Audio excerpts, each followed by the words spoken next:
Let me return to a quiet yet pivotal witness.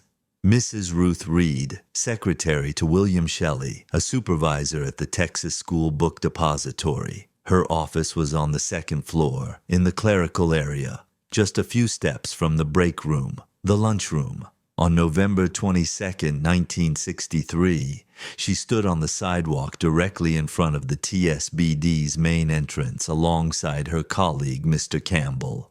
3 shots. Mrs. Reed turned to Mr. Campbell. She feared the shots came from our building. She didn't hesitate. She went in immediately. She crossed the main doorway, took the front stairway, and went straight up to the second floor. She would later make it clear she does not recall seeing anyone in the lobby at that moment. Barely inside the office, she looked up and saw a warehouse worker coming in through the rear door of the office on the lunchroom side near the back stairs. She didn't yet know his name. She would later learn it was Lee Harvey Oswald. Spontaneously, she said, "The president has been hit. I hope they didn't get him." The man muttered a reply, calm, a Coca-Cola in his hand, then continued on toward the front of the building. Nothing about his demeanor suggested a frantic escape. Everything indicated a measured, almost ordinary movement within a shaken office. That brings us to the question I'm often asked. Why didn't Mrs. Reed see Officer Baker? The answer, grounded in her own words and the layout of the building, is simple and solid, because she went in before he did, and by a shorter route. Let's look at the paths. Mrs. Reed's route. Already at the foot of the steps, she pivots, goes straight in, crosses the lobby, takes the front stairs, and comes directly into her second-floor office. No stop, no detour. The truly Baker route. Officer Baker came up from Houston Street, had to slow and pull over, park his motorcycle, reach the front steps, exchange words on the stairs with Roy Truly, go inside, cross the lobby, head toward the rear of the first floor, pause briefly at the freight elevator, which doesn't respond, and then take the back stairs up to the second floor. It's a longer, more winding route and inherently slower than Mrs. Reed's direct climb.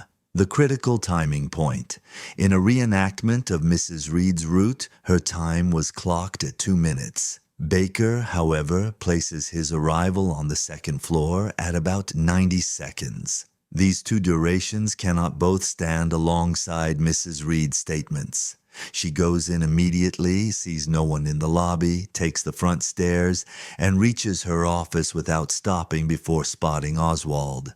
In other words, 2 minutes for Mrs. Reed would require waiting, a detour, or hesitation, none of which she reports. If we accept Baker's 90 seconds, then the logic of distance and movement requires that Mrs. Reed reach the second floor even earlier by the shortest path. 2 consequences follow. First, if Baker had already reached the front steps when Mrs. Reed turned back, she would very likely have seen him, a motorcycle pulling up, a police officer jumping off and sprinting, the visible exchange with Truly squarely within her immediate field of view. Yet she mentions no officer, no motorcycle, no commotion on the steps. Second, inside the building, she says she does not recall anyone in the lobby as she went straight for the stairs. Again, if Baker had preceded her, the odds that she would have crossed paths with him, or at least noticed him, rise sharply. She did not. The most coherent reading is therefore this.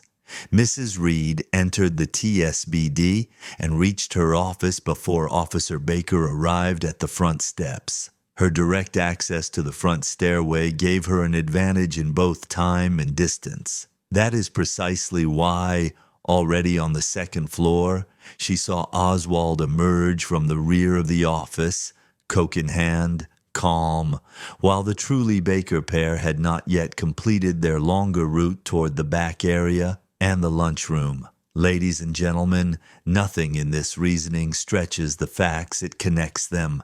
Mrs. Reed's consistent statements, immediate return, front stairway, Lobby empty to her recollection. Encounter with Oswald coming from the rear. Coca-Cola. Calm demeanor. The geometry of the space and the movement paths. A short direct ascent for Mrs. Reed.